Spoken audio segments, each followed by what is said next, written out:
Hey guys, welcome to the shop. Today's video, we're having to be a little bit farther back just because of the sheer volume and length of this particular firearm. For those of you who don't instantly see the thumbnail and recognize it, this guy here is a Remington Model 870 Wingmaster. It had been restocked at one point, and a previous owner had cut flat top checkering into it.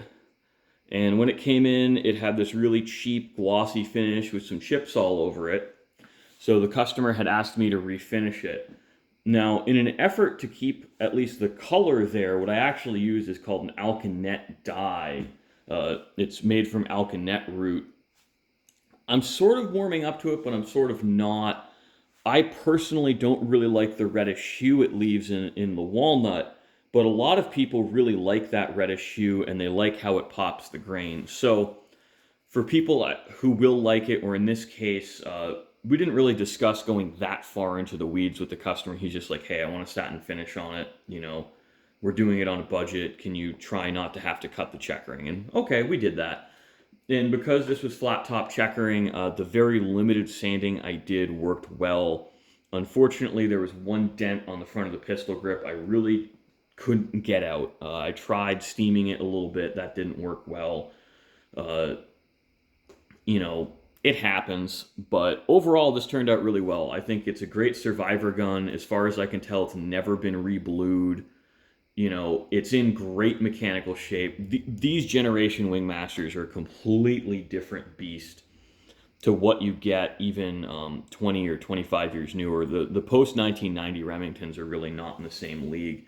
For those of you who follow my Instagram, I actually posted on Instagram this next to my personal 870 Express, which I have restocked and reblued. And my gun looks a little bit nicer, but this one feels a hell of a lot nicer. I mean, even the trigger in it's better, and it's got the metal trigger guard, not the plastic one, because I've never gotten around to replacing that in my personal firearm. So, it's an 870, guys. I mean, this is just a quick weekly video to show you some of the stuff coming through here, and we can talk about it. But I'm happy with how the wood turned out. We do have a nice satin finish on it. It's pretty hard. I've actually started trying a few different things. Cough, cough, Wadco Danish oil. Wadco Danish oil actually works really well. The trick is in the application and prep. Now, I didn't go, when I stripped the old finish off, a lot of it was left in the pores, so I didn't really have to fill the grain on this. But it doesn't really matter what finish you use. Wadco Danish oil and, Birchwood Casey True Oil are both very similar, actually, in that they're both really oil modified polyurethanes. Now, Watco Danish oil is a little bit thinner than True Oil, which I prefer because it gives you a lot more control in the build of it. And I've also found Birchwood Casey True Oil to not be particularly durable. Watco has held up very well when properly prepped and applied. And there's a little bit of an art to it, but honestly, 99% of finishing like this is proper cleanliness in the wood and just patience.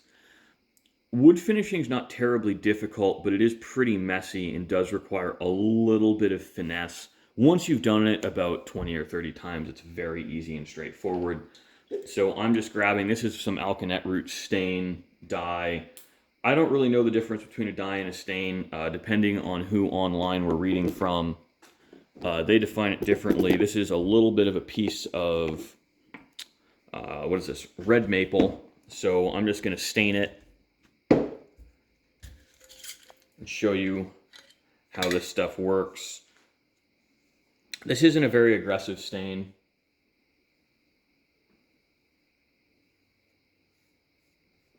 But it really does pop the grain. This is actually rough sawn off of my bandsaw. And just give it a second coat.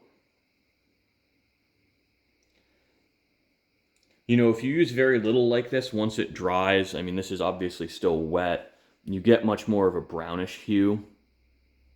This can be brown to burgundy red, depending on its application. I really like it. It's also non-toxic because all I have to use to suspend the dye is rubbing alcohol. And this stuff, you see all the dust clumps up in the bottom. I just like to shake it every time I pick it up, because I want to get all I can out of there. It's the dye itself is fairly expensive, and it gets on your hands, and it's a mess. But yeah, it's a pretty good dye for popping the grain. On a lot of this low contrast, low figure walnut, I think it's a good choice. On a lot of the higher contrast, like English walnut, this side has been stained, this side hasn't. It's really not that noticeable a difference. So, some people like it, some people don't. I think it really fit this gun very well, again, because the original finish was tinted red. And because at the time period this gun was done, I'm guessing this was a 50s or a 60s project. At that time, red burgundy dye and flat top checkering were a lot more popular than they are today because trends changed. So if you look at a lot of the factory Winchesters and factory Remingtons of that period that were at least their high-end semi-custom guns, they were getting red burgundy dye in a way that replicated an alkanet root finish. Now, because I don't want to give my children flippers or get all fun kinds of cancer myself, I personally have a preference towards actual alkanet root dyes and minimally toxic. Now, when people will let me, I like to use 100% pure tung oil. I think it's very durable for what it is when properly applied, i.e. over the course of about a month and a half. Now, it's a lot more expensive and time-consuming than using a Danish oil like this to get this satin finish. And it's a little bit less durable, but I think it really does show the grain unbelievably well. You just get that next level pop with it, and I personally like that. If we're doing a wood stock, we might as well lean into the strengths, and that's really cosmetics. It's not pure durability and dimensional stability. In that regard, synthetic stocks are significantly superior. So thanks for watching, guys. I hope you found this interesting, and I certainly enjoy getting to share these projects with you.